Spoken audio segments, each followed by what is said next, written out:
Recorded live at 4ZZZ Studios Brisbane on 102.1 FM. And broadcast across Australia on the Community Radio Network. You're listening to Z Games. With 10 years experience and over 500 episodes, Z Games brings you the best in gaming news, reviews, community and culture. Want to reach out? Message us on Facebook at ZEDGamesAU. Hello, you're listening to Z Games. Hey! My name is Easy and I'm hanging out in studio with... Zara! What's up? We're on a different day. We're on a different day. In a different studio. Yeah, it's like we've entered a different dimension. That's exactly what it feels like. It's like more or less exactly what I know and I'm comfortable with, but also not. Like, it's also a different space. I'm really confused. It's like, I can understand this. However, the vibes are different. The energy is different. It's brighter in here. It's brighter, yes. I'm used to being like an in-the-dark dungeon kind of gamer, you know? Like, this is weird. Yeah, and now we're in like this nicely lit... nicely decored. Yeah. You know, like, we've got what's going on? Fancy... Oh, thank you. Oh, I think, Pat's just come in to adjust the lighting and thank you. Now I feel more at home. I feel more like the gamer nerd that lives in the dark that I truly am now. Okay. So this is much appreciated. Thank you. That was... Before it was just too much. It was overwhelming. We need to be gradually introduced to like a rehabilitation. like a poor sea turtle, you know? Gotta remember how to swim. Hey, I like the little segue there of the sea turtle. Tonight is not only is it a special night because we're on a Thursday recording now, but also because it's a special theme. We're going with water games and ocean games tonight. Yep. So we're keeping it fresh up in here. So prepare some tartar sauce and a slice of lemon. And some sashimi. And some sashimi, chips. Ready to go. It's all about this ocean right now. Ocean vibes. In actual fact, I'll give a bit of a rundown of what's happening this episode, maybe. So we've got 2 reviews this evening. The first part of the evening, obviously, though, is obviously the week in gaming news, because what? We need our week in gaming news. Yeah, you need the week in gaming news, brought to you by Paul. After that, I will be reviewing a game called Beyond Blue, not to be confused with the mental health hotline, but same name. So we'll be talking about that. And then afterwards, Zara, you will be reviewing... Abyss of Neptune. Which is like a scary water version. A scary water game, as opposed to... Non-scary. Yes. So we got the whole spectrum of water games. Ocean games, underwater games... There we go. We're going to be making a splash this evening, I have to say. Yep, so get your sunscreen on and get ready to dip your toes in. Yeah, slip, slop, slap, guys. Yep. Anyway, on that note, let's listen to Paul with the week in gaming news. This week in gaming news, E3 season is upon us. While E3 doesn't officially start until the 12th of June, companies have already started ramping up coverage. Sony has done a deep dive into the upcoming sequel Horizon Forbidden West, showing off the gameplay for the first time. Alongside it, we've also had fresh looks at Dying Light 2 and Far Cry 6, as well as announcements for Dragon Quest III HD and Dragon Quest XIII. The God of War sequel also has been pushed back to 2022 and confirmed to be a cross-generational title, shipping on both PS4 and PS5. And continuing before the show even begins, we will have the Indie Live Expo, Guerrilla Collective, a reveal of the next Battlefield, and Jeff Keighley's Summer Game Fest launch, just to name a few events. To help you navigate all these events at and surrounding this E3, please check out zgamesau.net, where we have an easy-to-follow, regularly updated calendar of all events, in local time. Sonic 30th Anniversary. It's been 3 decades since we first met the Blue Blur, and Sega is going all out in celebration. On June 23rd, they will be hosting a virtual symphony of Sonic music available to watch for free. Additionally, they revealed for the official Tokyo 2020 Olympics video game, your athlete will have the option to compete in events wearing a Sonic costume, Sonic DLC for 2 Point Hospital, and the ability to play the 1996 arcade fighting game Sonic the Fighters within arcades of the upcoming game Lost Judgment. Sonic Colors Ultimate was announced, along with Sonic Origins, a collection of 5 early Sonic games, and a teaser for the new Sonic game from Sonic Team. And don't miss out on the 30th anniversary jewelry collection. You too could adorn yourself with a necklace featuring a jewel-encrusted Sonic, Knuckles, Tails, or Shadow. There's a lot to unpack here, and more that hasn't been mentioned. If you're interested, check out all the 30th anniversary celebration details at www.sonic30th.com. Sludge Life refused classification. Publisher Devolver Digital have announced that Sludge Life, a quirky first-person adventure game first released last year, has been refused classification in Australia, and therefore will not be seeing its planned Switch release in our country. While the details on the ruling have not yet been revealed by the Australian Classification Board, the publisher is happy to point out that the game is still available for purchase via Steam and the Epic Games Store. Mario Bros. Movie Extended Edition. 28 years after its original release, fans of the film Super Mario Bros. Can finally check out an extended version that has never been seen outside of the production team. Titled The Morton Jankel Cut, after the film's co-directors, the new version of the film cuts in nearly 20 minutes of additional footage, including a rap by Iggy and Spike.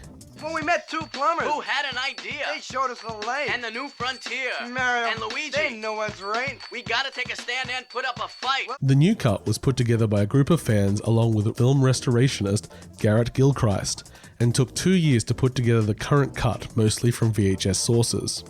The whole film is available online at archive.org. Upcoming game releases. On June 3rd, we have The Magnificent Truffle Pigs on PC. June 8th will bring us Chivalry 2 on PC, PS5, Xbox Series X, PS4 and Xbox, Edge of Eternity on PC, Backbone on PC, The Elder Scrolls Online finally getting a PS5 and Xbox Series X release, along with the Elder Scrolls Online Blackwood DLC coming to all relevant platforms. On June 10th, we'll get the Final Fantasy VII Remake Intergrade, One Hand Clapping on PC, and Chicory, A Colourful Tale for PC and PS4 and 5. That's all this week in gaming news. Thank you so much, Paul, for the week in gaming news. Some big stuff happening. Yeah. Mainly E3. E3 is a pretty big stuff that's happening. The pretty big stuff is definitely big stuff. I'm so excited. Actually, Paul, I need to mention this real quickly. He casually mentioned it in the news there where he talked about a calendar of events that are up on the Z Games website, zgamesau.net. But you can also head over to the Z Games Facebook page at ZEDGamesAU. We have pinned it to the top of the page for you. You can click right there and you can take a look at all the events that you are to expect from E3, what's happening, what's going on. And it will be updated as well throughout the time. Paul is going to be managing that for us because he's obsessed with watching things that game releases and live streams of devs dropping crazy cool things. It's like he cares about having the latest information about video games and stuff. Yeah, it is a bit like that. Which is like, it's pretty cool, but a little bit of a nerd. Nerd, yeah. We have no idea what that's like as Easy and Zara in studio. Yeah, we're the jocks. I can occasionally lift a 2-litre bottle of milk, thus making me a jock. Wait, you've played a sport though. I did. Yes. That's another life though. Yeah. That feels like, an age ago that I played a sport at a semi-professional level. Actually, speaking of, I just want to wrap back to E3 for really quickly because Devolver Digital, which is really, as Paul would say, the only show that really matters. It's true.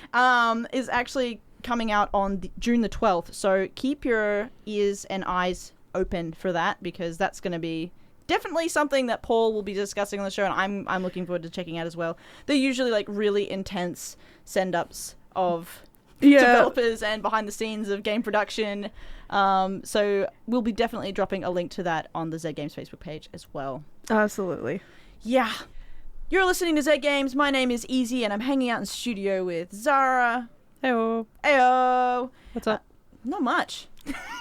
I mean, we're just hanging out in our new studio. Not that it's new in that it is actually a brand new studio, but it's brand new for us. The walls are blue. The walls are blue, which really nicely themed into our ocean episode today. Yeah. It's the cool, refreshing vibes in here. And if we had like blue RGB lights up there. RGB lights, yeah, that would be really good in here. Tech department at 4%. Please. Yeah, thanks, Pat. Anyway, we are now about to listen to a review from yours truly on a game that I've recently been playing called Beyond Blue. Not to be confused with the Mental Health Hotline. Beyond Blue is actually an ocean game. It's an indie development. So I'm going to, without further ado, jump straight into this review. Dive straight into it? I'm going to dive straight in. Splash.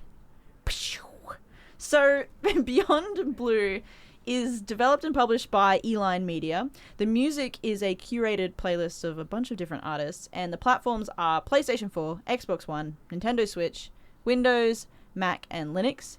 This was released a year ago, so on the 17th of April in 2020, and its genre is adventure, educational, simulation, or, it's also an indie game. So, and when I say educational, I mean it is really educational. I'm going to actually give a little description now from the Eline Media website where they talked a little about what Beyond Blue is. So, Beyond Blue takes players into the near future where they will have the opportunity to explore the mysteries of our ocean through the eyes of Mirai, a deep-sea explorer and scientist. She and her newly formed research team will use groundbreaking technologies to see, hear, and interact with the ocean in a more meaningful way than has ever been attempted. The game features an evocative narrative and exploration of an untouched world. Now, right there is literally the most perfect description of this game. Beyond Blue is evocative and heartfelt in its design. Eline Media have a statement on their website that also says, inspiring players to understand and shape the world. And that is exactly how I felt about Beyond Blue. This wonderful ocean research game was inspired by Blue Planet 2, and you really do feel the passion and love for the ocean throughout its narrative and educational aspects. You, as the player, Mirai, love whales and spend time with a family of sperm whales with their newborn calf, Andrea. You follow Mirai on her personal journey above the water as well as her professional life underwater, where she hosts live streams called Ocean Extremes, where she collects samples from the ocean floor, tracking marine life, and of course, discovering the mysteries of the ocean. All this is to help educate the wider world about the blue heart of the planet. There are a total of 8 dives, each one lasting anywhere between 15 minutes and upwards of 45 minutes, depending on how much you'd like to explore.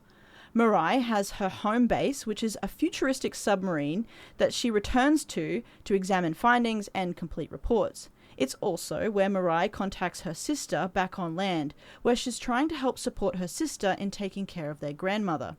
This ties closely to the research Mirai is conducting on a family of sperm whales. The pod has the new mother and daughter duo, whose family also consists of a grandmother. Beyond Blue is so educational that while I was playing, I learnt a lot. And something that I learnt was that sperm whales live in family units, and that the females will stay together forever, while males will leave until they are of breeding age. Sperm whale females build strong and lifelong bonds with each other, and those bonds will transcend generations. Grandmothers will pass on valuable knowledge to their younger family members. Mirai intends on studying the baby sperm whale well into adulthood and throughout her life to understand more about the species. The voice acting is fantastic. All the characters really come alive with the phenomenal voice work of Anna Akana from Ant-Man, Hakeem Kazim from Pirates of the Caribbean 2, Ali Mackay from 10 Things I Hate About You, and Mira Frulin from Babylon 5. These talented actors really help bring the educational elements of Beyond Blue to life, as well as provide a lot of energy to these characters.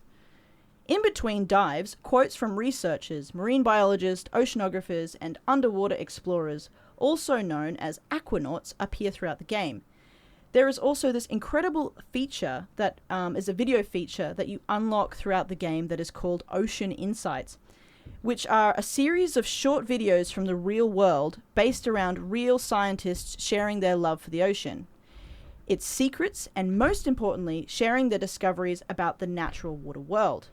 The great thing about these Ocean Insights is that the videos you unlock usually relate to something you have discovered on a recent dive. Honestly, for me, unlocking these little mini educational videos was my biggest driving factor for completing a dive. I wanted to hear more from people like Dr. Sylvia Earle, who's the founder of Mission Blue and the resident explorer for and a resident explorer for National Geographic, not to mention a bunch of other awesome National Geographic residents you get to hear from as you unlock more cool little mini videos. When exploring in-game, I found the mechanics to be surprisingly intuitive and the UI HUD to be so smooth and effective. Beyond Blue is considered to be an indie development. However, the player movement and visual design would suggest that it is a much bigger production. It might not be high graphics, but it certainly doesn't need to be with such a smooth interface and wonderfully designed player movement. I did have a minor issue with loading a save game, however. When I first logged back in after taking a break, the game froze when I selected the continue button, so I did unfortunately have to get Task Manager involved, and it got a bit awkward. And then I had to start the game up again, and instead of clicking continue, I clicked load a previous save game instead, and it did work there.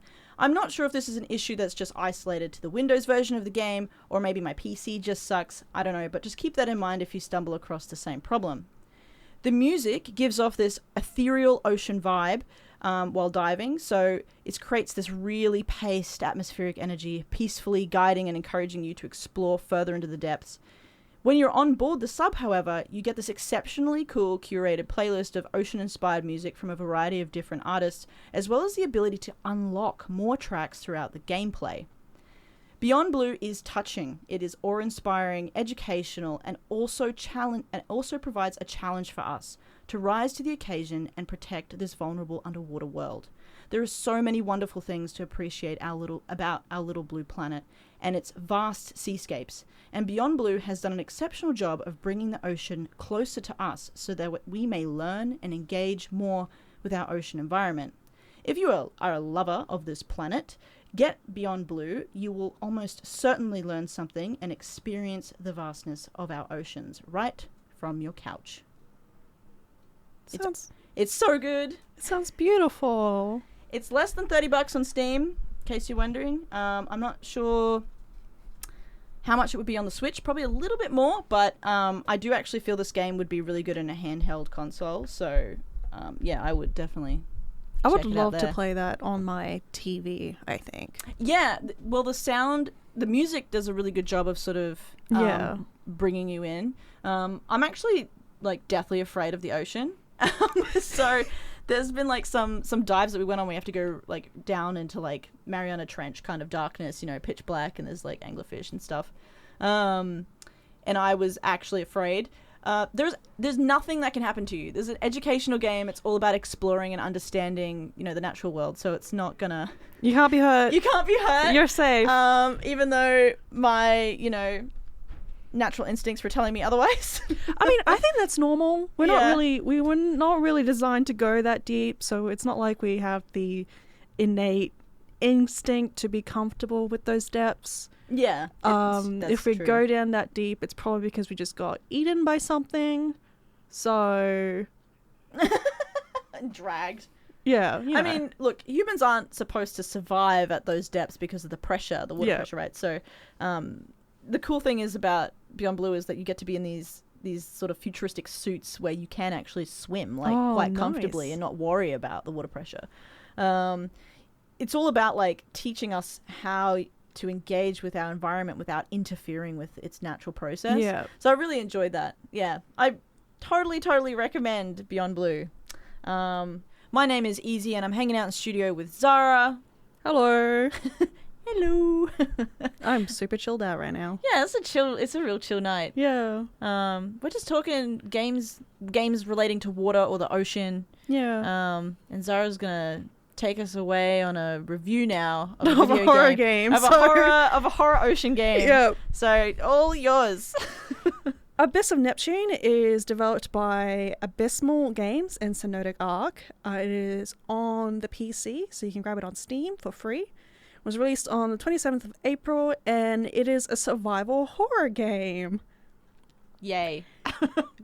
You're in the infamous Bermuda Triangle, sent by divers investigating various external signals, or divers for short, to check out a strange signal in the depths of the ocean.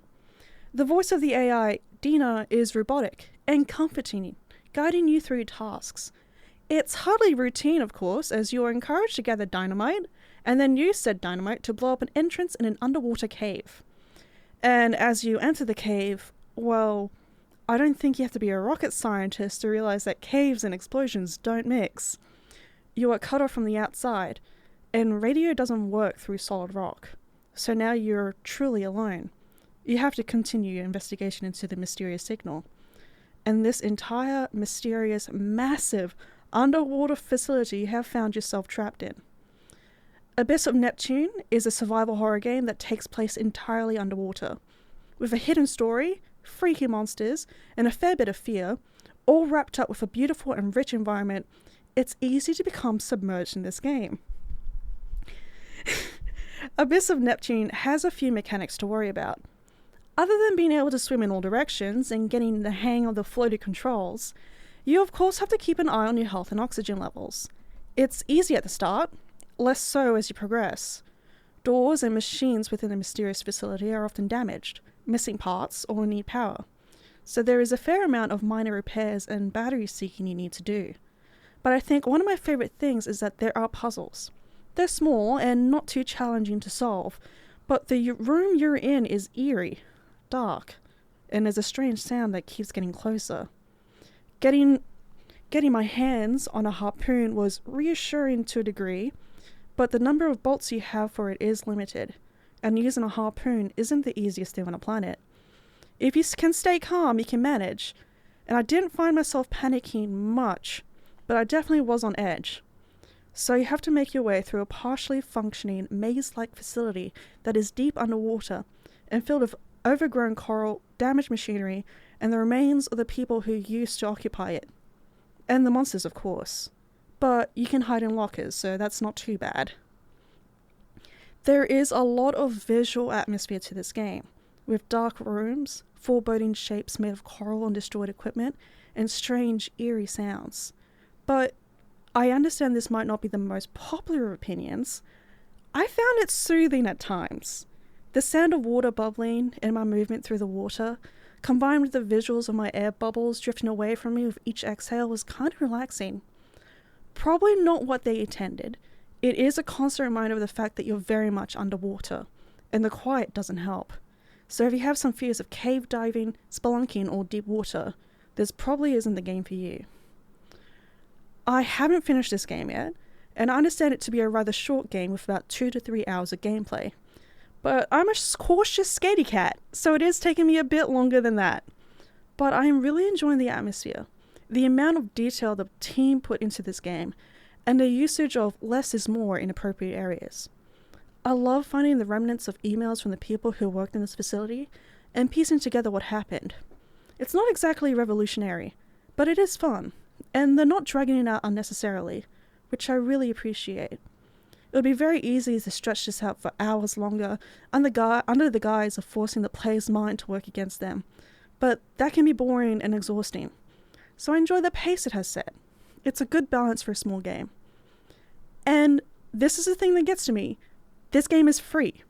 Is it perfect? No. No game is. But it's well made, has a great atmosphere, and a good balance between suspense, puzzles, and action. So why not dip your toes into Abyss of Neptune? It looks scary. Yeah. I've just been watching some gameplay footage while you were reviewing to create some atmosphere for myself, and yeah. I immediately have Alien Isolation but underwater vibes. Exactly. Like that's what I'm thinking here. There was one of the reviews I saw, someone said if Subnautica met Alien Isolation, and then just fuse them together. Oh, well, I'm glad you bit the bullet for me there, because I was like, not really. Look, I'm not really into underwater horror games. I played an educational one and I was scared, Yeah, like I was telling you that the first time the game went, hey, you can hide in this locker, I paused the game and went and did some chores for about an hour to calm down, because when the game tells you that you can hide in lockers, that's the game warning you that the monster is there. This is your opportunity to take a break. Yeah. But I really enjoyed it, which is quite pleasant.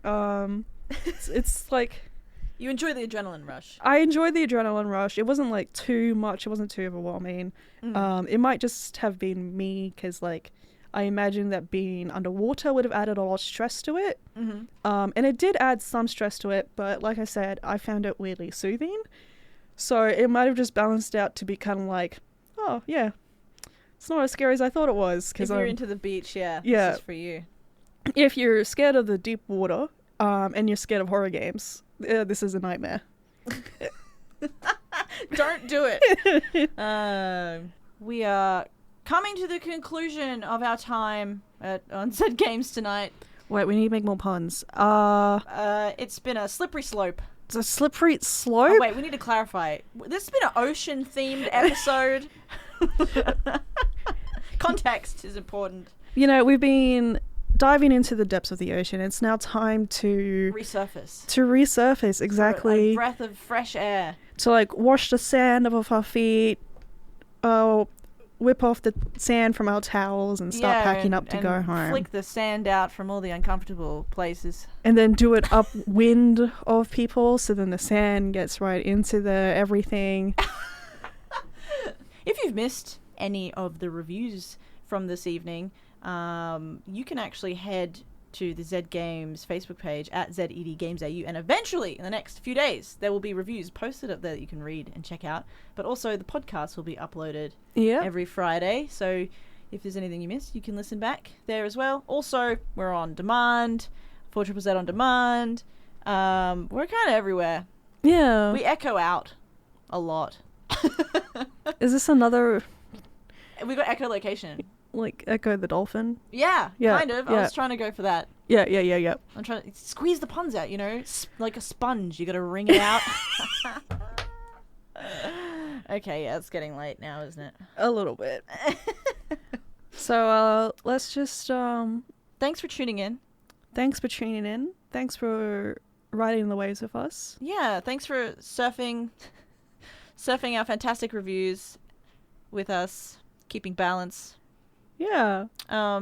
Next week there will be some more awesome game reviews. I believe Paul is in charge next week, so I'm really excited to see what Paul's got cooking. Yeah, Paul always comes up with something interesting, so hang in there for that. And I'll be bringing you the news as usual.